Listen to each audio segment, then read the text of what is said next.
Update 35 Test Your Metal is approaching and there's lots of new free rewards on the way, so I compiled everything in one video to make things easier for you. Let's dive in. Hello everyone, welcome back to another Fallout 76 video. Update 35 is introducing 3 new public events: Eviction Notice, Moonshine Jamboree and Test Your Metal. Each one of them will bring extensive reward pools with all the new items mixed together. But what's truly new? That is the question. And that's exactly what this video will answer. In fact, these drop rate sheets data mined by Madrock can give you an idea about the new stuff coming. The link to download them are below the video if you need it. Now, the Test Your Metal update will bring a new armor set, new weapons, new decor items, there are even new drinks and a new display case. Pretty intriguing, right? Well, I wouldn't want you to miss anything, so let me show you all the freebies you can get with this patch. The Cryogenic Bed is an ancient reward at this point. I believe it was first planned to be a Zetan reward for the Invaders from Beyond update, but due to major bugs, this item got moved to the Test Your Metal events instead. If you are wondering what bugs were behind the drastic delay, well, let's say there were multiple, one of them being the invisible bug, where some players were unable to see the cryo bed as shown in this scene. Believe it or not, a cryo bed was placed right here where Coffee just laid down, even though there was nothing on my end. Other bugs included the item not showing up in the building menu when you learn it, or it would show always red and you couldn't build it either way. Anyhow, Bethesda seemed to have fixed most of the nasty stuff, and currently the cryo bed is working relatively fine, at least from what I tested a few days ago. Needless to say that this is a real bed and you can get a well-rested buff by using it.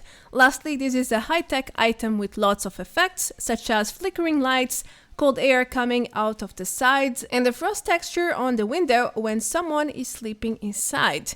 It's a must-have item for your medical bay or research lab. One of the latest rewards added to the Test Your Metal event is the robot beer stain display case. It looks like this half body of a Protecton holding a glass plate in its hands. Now this thing is huge, much larger than the regular beer stain display case, that's for sure, as you can see in the screenshots. However, I don't think bigger means better in this particular case. According to the game files, it seems like it will hold the same amount of beer stains as the existing display, so don't get too excited there. Well, at least it's a perfect fit in the Fallout universe. It's a Protecton in the end. So, cheers to that. There's quite some decor items coming with Update 35, such as this Rust Eagle banner, another free and new reward from Test Your Metal. If you are wondering what does this icon mean with the Assaultron's head and the 2 swords, well, it represents the Raider sub-faction now at the Metal Dome, called the Rust Eagles, as you probably know by now. It's a very simple wall decor flag, but it has its own charm, I think, especially for Raider camps. The next new free item is another case of drop rewards from previous updates, I think. The Globe of Mars is in the game files for a long time, and for whatever reason, Bethesda decided to make it a Test Your Metal reward. Just like the cryo bed, they are not related at all with the event's theme or lore, but hey, it's new stuff, so let's not think too much into it. Now, this item is created based on the existing Vault-Tec Future Globe. The model is the exact same, but in this case, it's a generic surface of the planet Mars. Also, unlike the existing globe, the Mars one won't have any interactions, at least since last I tested it a few months ago. But that's okay, I suppose. It still looks like a fancy and futuristic decor to have, which will fit many camp teams like a glove. Still with the decor items, the Gulper head on a pole is also being introduced with Update 35, since it is a reward for the Moonshine Jamboree. It can even be found at the Sunday's Cabin, the location where the event takes place. It's a brutal one, I'm not going to deny that. It's basically a pole made out of a tire and metal bars impaling a Gulper's head. Yep, it's a bit dark and gory, but I can totally see some scenarios where it would fit in perfectly, especially for those who like to intimidate other players by building Wastelander or Raider themed camps. That will be a very good addition indeed. besides the Gulper head, Bethesda also created a new Gulper's Rug, which is also a new reward for the Moonshine Jamboree event. If you are wondering what's up with all the Gulper items, well, the Jamboree is basically a Gulper event, so it makes sense. Anyway, the new carpet is basically a skin Gulper. You can even see all the venom veins across the body. However, when it comes to the head area, the rug is missing texture big time. Things just get blurred out for whatever reason. Well, apart from that, it looks like a very decent item.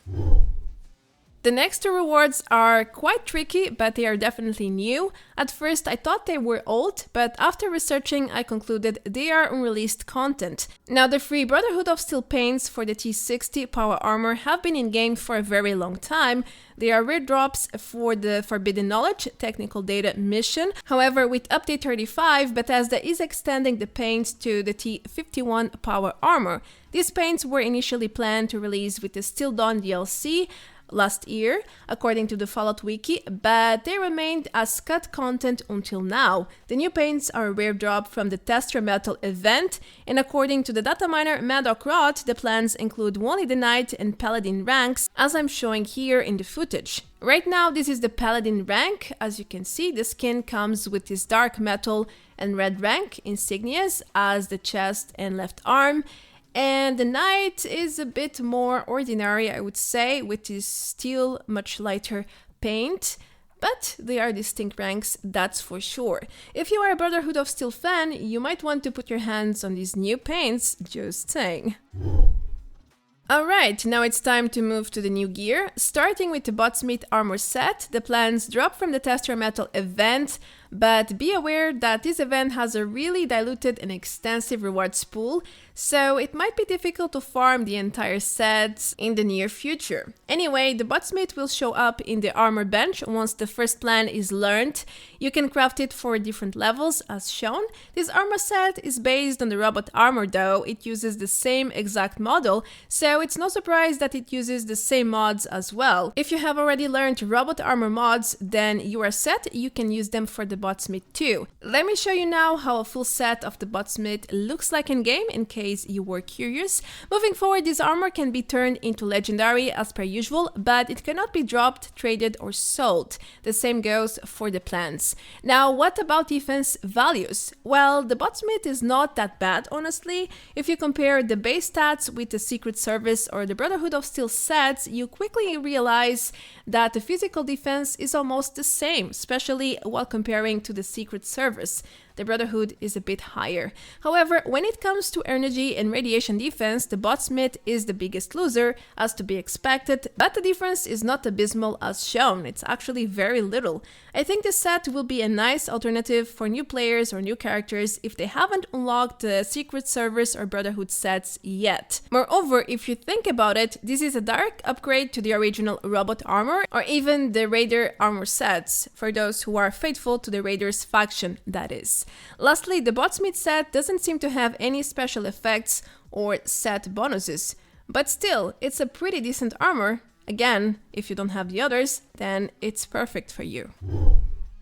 Next, we have a brand new weapon straight from the Moonshine Jamboree event. It's called the Gulper Smacker, and as the name says, it's a melee weapon meant to smack le Gulpers. Yeah, it actually has 50% bonus damage versus these creatures. How impressive.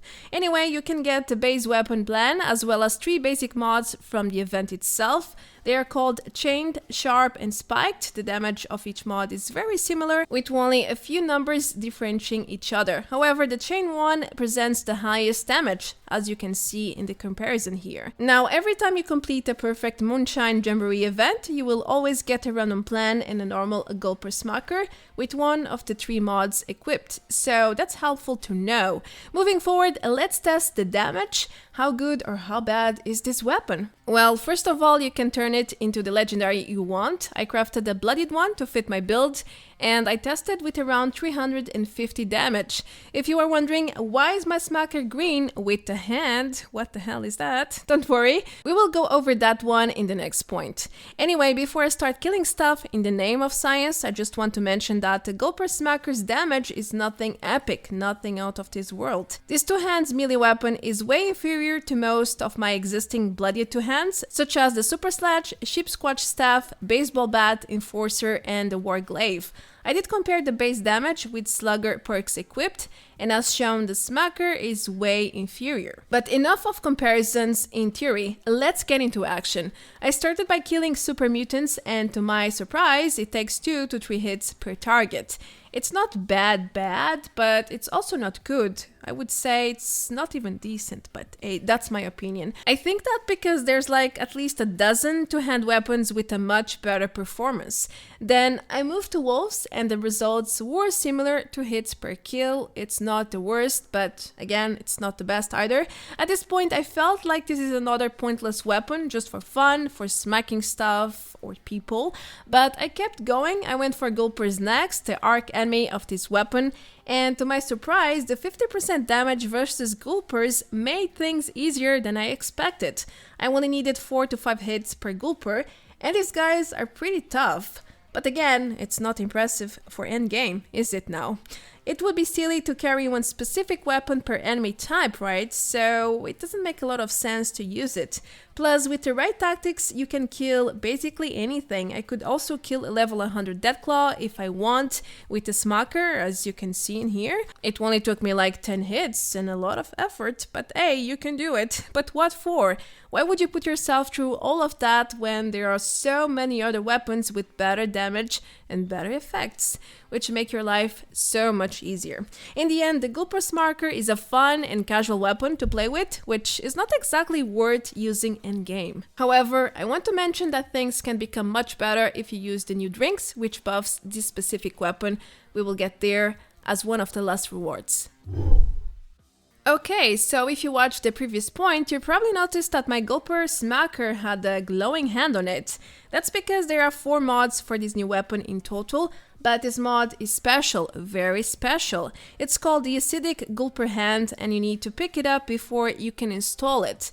Yep, this new item drops from Acidic Gulpers at the Moonshine Jamboree, but it's a rare drop, so you might need to farm them for a while until you can find one of those. The chances per kill is only 5% according to the game files. It's quite low.